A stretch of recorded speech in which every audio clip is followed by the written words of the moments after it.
നമുക്ക് എറണാകുളത്തേക്ക് ഒന്ന് പോകണം. തെരഞ്ഞെടുപ്പ് വാർത്തകളുമായി ബന്ധപ്പെട്ട് എറണാകുളത്ത് കോൺഗ്രസിന്റെ സ്ഥാനാർത്ഥി നിർണയത്തിൽ തർക്കം ഇപ്പോഴും തുടരുകയാണ്. കൊച്ചി, വൈപ്പിൻ, തൃപ്പൂണിത്തുറ, പെരുമ്പാവൂർ എന്നിവിടങ്ങളിൽ അനിശ്ചിതത്വം തുടരുന്നുണ്ട്. പെരുമ്പാവൂരിൽ സിറ്റിംഗ് എംഎൽഎ എൽദോസ് കുന്നപ്പള്ളി മത്സരിക്കുമോ എന്ന കാര്യത്തിൽ അന്തിമ തീരുമാനമായിട്ടില്ല.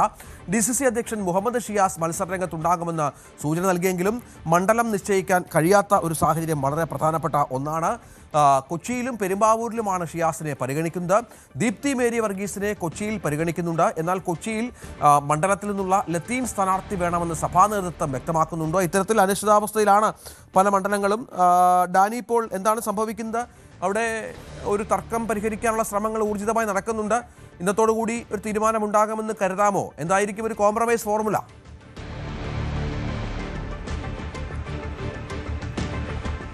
രഞ്ജിത്ത, തെരഞ്ഞെടുപ്പ് പ്രഖ്യാപിച്ചാൽ മണിക്കൂറുകൾക്കകം സ്ഥാനാർത്ഥിയെ തന്നെ കോൺഗ്രസ് പ്രഖ്യാപിക്കുമെന്നെല്ലാം തന്നെ പറഞ്ഞിരുന്നുവെങ്കിലും അവരുടെ ഏറ്റവും ഉറച്ച സ്ഥലമായ ഏറ്റവും കോട്ടയം എന്നെല്ലാം പറയുന്ന എറണാകുളം ജില്ലയിൽ പോലും ഇതിനൊരു പൂർണ്ണതയിലേക്ക് എത്താനായിട്ട് സാധിച്ചിട്ടില്ല എന്നത് തന്നെയാണ് വസ്തുത.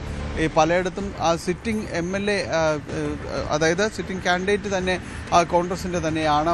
കെ ബാബുവിനെ പോലുള്ളവർ തെരഞ്ഞെടുപ്പിൽ നിന്ന് മാറി നിൽക്കുന്നു എന്നത് അറിയിച്ചിട്ടുണ്ട്. അദ്ദേഹം തൃപ്പൂണിത്തുറ സിറ്റിംഗ് ആണ്. ഇവിടെ തന്നെയും അദ്ദേഹം നിർദ്ദേശിച്ച ഒരു പേര് ഡെപ്യൂട്ടി മേയറായ ദീപക് ജോയുടേതാണ്. പക്ഷേ അതും ഒരു പ്രഖ്യാപനത്തിലേക്ക് കൊണ്ടുവരാനായിട്ട് സാധിച്ചിട്ടില്ല. ആ സീറ്റിൽ ലിജുവിൻ്റെ പേരടക്കമുള്ള കാര്യങ്ങൾ ചർച്ച ചെയ്യുന്നു. അതോടൊപ്പം തന്നെ പെരുമ്പാവൂരിലേക്ക് പോവുകയാണെങ്കിൽ സിറ്റിംഗ് MLA എൽദോസ് കുന്നപ്പള്ളിയാണ്. എൽദോസ് കുന്നപ്പള്ളിയെ സംബന്ധിച്ച് ഉയർന്ന ആക്ഷേപങ്ങൾ കാരണം അദ്ദേഹത്തെ മാറ്റി നിർത്തുന്നത് നേതൃത്വം ചർച്ച ചെയ്തു. പക്ഷേ മറ്റൊരു പേരിലേക്ക് എത്താനായിട്ട് സാധിച്ചിട്ടില്ല. അങ്ങനെ ഈ സിറ്റിംഗ് സ്ഥലങ്ങളിൽ തന്നെയുള്ള തർക്കങ്ങൾ തുടരുന്നു എന്നതാണ്. അവിടെ പോലും ഒരു തുടക്കത്തിലെ തന്നെ ഇവരോട് ഒരു മത്സര രംഗത്ത് സജീവമാകാനോ അല്ലെങ്കിൽ മറ്റു നിർദ്ദേശങ്ങളോ ബദൽ നിർദ്ദേശങ്ങളോ ഒന്നും തന്നെ കോൺഗ്രസിന് നൽകാനായിട്ട് സാധിച്ചിട്ടില്ല. പകരം പേരുകാരെ നിശ്ചയിക്കാൻ സാധിച്ചിട്ടില്ല. ഒപ്പം തന്നെയാണ് കൊച്ചിയിലും വൈപ്പിലും തുടരുന്ന പ്രതിസന്ധി എന്ന് പറയുന്നത്. DCC അധ്യക്ഷനെ മത്സര രംഗത്ത് ഇറക്കാനായിട്ട് വലിയ ആലോചനകൾ നടന്നിരുന്നു. മുഹമ്മദ് ഷിയാസിന് അനുയോജ്യമായ മണ്ഡലങ്ങൾ തേടിയിരുന്നു. ആദ്യം കളമശ്ശേരിയായിരുന്നെങ്കിൽ ലീഗ് അത് വിട്ടു നൽകിയില്ല. തുടർന്ന് കൊച്ചിയെ സംബന്ധിച്ചുള്ള വലിയ ആലോചനകൾ നടന്നു. എന്നാൽ അവിടെ പ്രതിരോധിച്ചത് അവിടെ ലത്തീൻ സഭ തന്നെ ഒറ്റക്കെട്ടായി നിന്നുകൊണ്ട് പ്രതിരോധിക്കുകയായിരുന്നു. കാരണം ഇതിനകത്തു നിന്ന് കൊച്ചി രൂപതയ്ക്കകത്തു നിന്നുള്ള ഒരാൾ തന്നെ വേണം സ്ഥാനാർത്ഥിയായി എന്ന രീതിയിലേക്കടക്കം പ്രചാരണ പരിപാടികൾ നീണ്ടുനിന്നു. അത് വലിയൊരു പ്രതിസന്ധി UDFന് കോൺഗ്രസിനെല്ലാം തന്നെ സൃഷ്ടിക്കുകയും ചെയ്തു. അതുകൊണ്ട് DCC അധ്യക്ഷൻ മുഹമ്മദ് ഷിയാസ് ഏത് മണ്ഡലത്തിൽ മത്സരിക്കുകയാണെങ്കിൽ എവിടെയാണ് എന്നത് സംബന്ധിയായ കാര്യങ്ങളിൽ ഇതുവരെ തീരുമാനം ആയിട്ടില്ല. ഇപ്പോഴുള്ള ഒരു ചോദ്യം അദ്ദേഹത്തിന് മത്സരിക്കാൻ സീറ്റ് ലഭിക്കുമോ എന്നത് തന്നെയാണ്. കാരണം കൊച്ചിയിലാണെങ്കിൽ ഈ രീതിയിലുള്ള വലിയ പ്രതിഷേധങ്ങൾ നിലനിൽക്കുന്നുണ്ട്.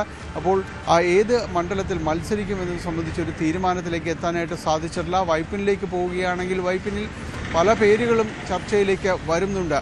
പക്ഷേ അവിടെയും ഒരു തെരഞ്ഞെടുപ്പ് എന്നത് തുടക്കത്തിൽ നടത്താനായിട്ട് കോൺഗ്രസിന് കഴിയുന്നില്ല എന്നതാണ്.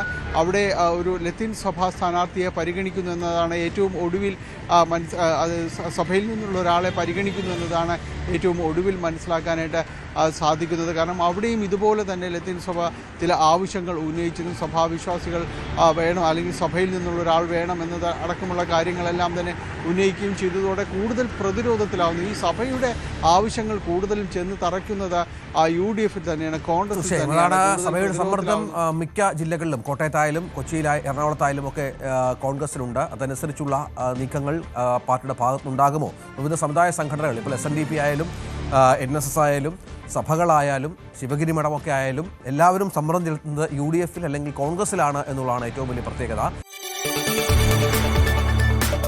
കൂടുതൽ വാർത്തകൾക്ക് News 18 Keralam YouTube channel subscribe ചെയ്യുക.